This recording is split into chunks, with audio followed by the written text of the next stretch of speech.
Welcome back. A golf coach was today given a suspended jail sentence for attacking a Labour Party protester. Tong Chun-po had pleaded guilty to the charge after he smacked the protester in the genitals, grabbed his neck and threw him to the ground in April. It took place when the party was protesting at the Fanling golf course to demand the site be turned into housing. The Fanling magistrate noted the 57-year-old was deemed physically unsuitable for community service and gave him 4 weeks in jail, suspended for a year. Disqualified lawmaker Lau Siu Lai will be standing in November's Kowloon West Ledgeco by-election. She made the announcement in Sham Shui Po today, with pan-democratic heavyweights showing up in support. Lau was ousted by the High Court last year over her failed oath-taking. She's since joined the Labour Party. Pro-Democracy Alliance Power for Democracy earlier agreed to back the Labour Party's Lee Cheuk-yan if Lau doesn't qualify for the race. The nomination period for the by-election begins on October 2nd. Japanese Prime Minister Shinzo Abe easily won a ruling party leadership vote today, setting him on track to become the country's longest-serving premier.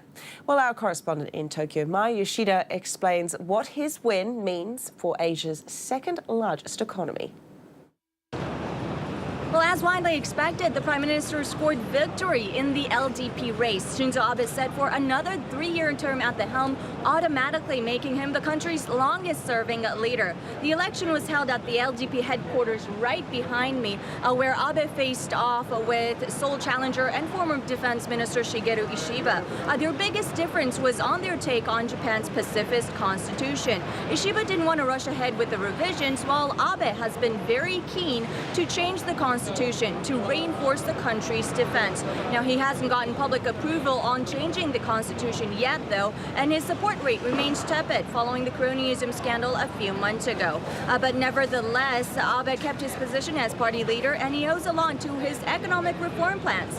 Ever since Abe took office in 2012, the economy has grown more than 12%. Keep in mind that this is the strongest expansion since the 90s. And although the potency of his policies are up for debate, he did make unprecedented moves to boost female empowerment in core startup scenes and change the notorious overworking business culture. These are all factors that had long limited the economy from growing. So all in all, Japan is now expected to be politically stable, at least for another few years, which is very important for the country at a time when trade talks and North Korea tensions are keeping Tokyo in check. While Japan remains cautious about North Korea, the Blue House seems optimistic about ties with Pyongyang. South Korean President Moon Jae-in has just wrapped up a 3-day summit in Pyongyang, where Kim Jong-un vowed to denuclearize and also allow outside inspectors. That prompted a diplomatic response from Washington. A statement by Secretary of State Mike Pompeo says the U.S. is ready to restart negotiations with North Korea immediately. He said the aim was to complete denuclearization of the North by January 2021. Former Malaysian Prime Minister Najib Razak has pleaded not guilty to 25 new charges of money laundering and abuse of power relating to the 1MDB state fund. And earlier today, I spoke with our Southeast Asia correspondent, Sandy Huang, about what more she could tell us about the charges and how serious they are.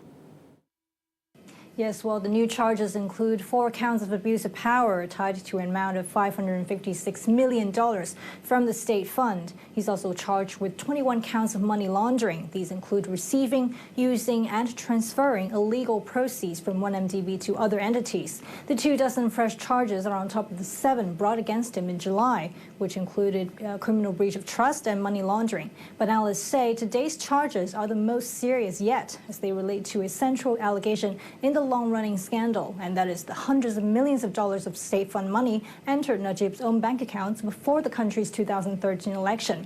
The corruption scandal, of course, played a huge role in his shock election defeat to opposition leader Mahathir Mohamad in May. Najib has pleaded not guilty to all of the charges and has called the case political vengeance. Last Monday, Najib released documents to support his claim that the money deposited into his bank account was a donation from Saudi royalty. He said that he will reveal more details in the future and that the trial would be the best chance to clear his name. The trial is expected to start in February next year. Pakistan's former Prime Minister, who's also been plagued by a corruption scandal, was released from jail late last night. Supporters of Nawaz Sharif celebrated as the politician was freed and driven away. That's after a high court in the country suspended the prison sentences received by Sharif and his daughter. Both of them were convicted in July of concealing ownership of properties in London by using offshore companies. Sharif had been sentenced to 10 years in jail. The convictions are still under appeal, but the judge said the pair should be freed immediately while the case continues. In Germany, the fate of the country's spy chief is threatening to create a deeper rift among lawmakers in Berlin.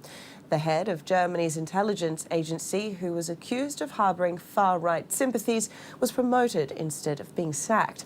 As Anna Bevan reports, it's caused cracks in an already fragile coalition government. Germany's spy chief is being replaced following accusations he harboured far-right sympathies. But the clumsy compromise by Chancellor Angela Merkel's coalition to smooth over the scandal has exposed a loveless government partnership. As Reuters chief correspondent in Berlin, Paul Carroll, explains. Merkel and the leaders of her coalition government had hoped that by ousting Maaßen, they would end a scandal surrounding him that's gone on for about 11 days. That scandal blew up when he questioned the authenticity of video appearing to show far-right protesters hounding migrants during protests in the eastern city of Chemnitz. However, their solution to the scandal was to essentially promote Maaßen out of his job as domestic intelligence chief and to give him a better paid job as a state secretary in the Interior Ministry. And that has caused a lot of ill feeling among the rank and file of the governing parties, particularly among the left-leaning Social Democrats, with their members calling this a disaster and even questioning whether they should remain in the coalition government with Merkel and her Conservatives. But with polls suggesting that all three parties would suffer if a snap election were called, the leaders have no interest in blowing up this dysfunctional partnership. The risk, however, is that this government limps on, that it does stagger on because no one in it wants to end it, but that the leaders lose authority and that we get a kind of policy drift, just as Germany at the centre of Europe, and indeed Europe as a whole, needs leadership. Demand for abalone at upscale restaurants in Hong Kong and the region is quietly fueling an illegal trade in the sea creature around southern Africa. Chronic poverty there has driven many to poach the coveted mollusk population, which has nearly been wiped out, as David Doyle reports. South African police raid a house in Johannesburg where suspected poachers are holed up. But this isn't about rare mammals like the rhino. These men are accused of illegally harvesting the abalone. If you're not familiar, that's a large sea snail, coveted as a delicacy in some parts of Asia and nearly wiped out off the coast of South Africa. You can compare it, for instance, to very expensive champagne or caviar. A report released by wildlife trade NGO Traffic on Tuesday says the shellfish, which is also found in cold water off New Zealand, Australia, Japan and the United States, has almost been wiped out in South African waters due to illegal harvesting. For the last 5 or more years, the amount of abalone that's come out of the water illegally is more than 95%. That means only about 5% or less of what is fished has been legally fished. The rest has been poached. Only a limited number of fisheries have licenses for a highly circumscribed amount of abalone, and penalties for breaking the law are harsh.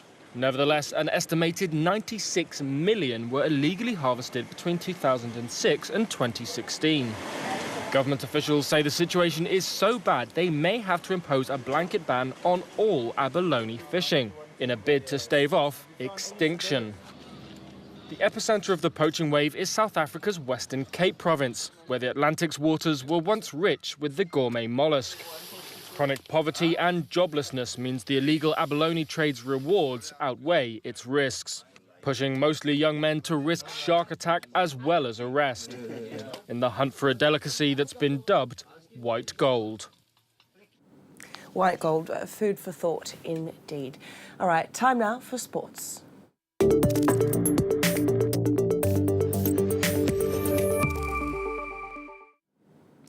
Football first, Cristiano Ronaldo's Champions League debut for Juventus ended with the club's most expensive player being sent off in tears.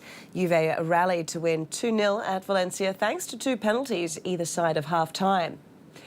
Ronaldo was shown a straight red card after 29 minutes. The Portugal captain appeared to grab Valencia defender Jason Murillo's hair as they tangled off the ball. Well, that didn't stop 10-man Juve, though, and they took the lead on the stroke of half-time when Miralem Pjanic scored from the penalty spot.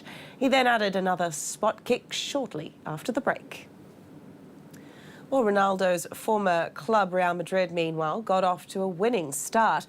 The defending champions beat Roma 3-0 at the Bernabeu.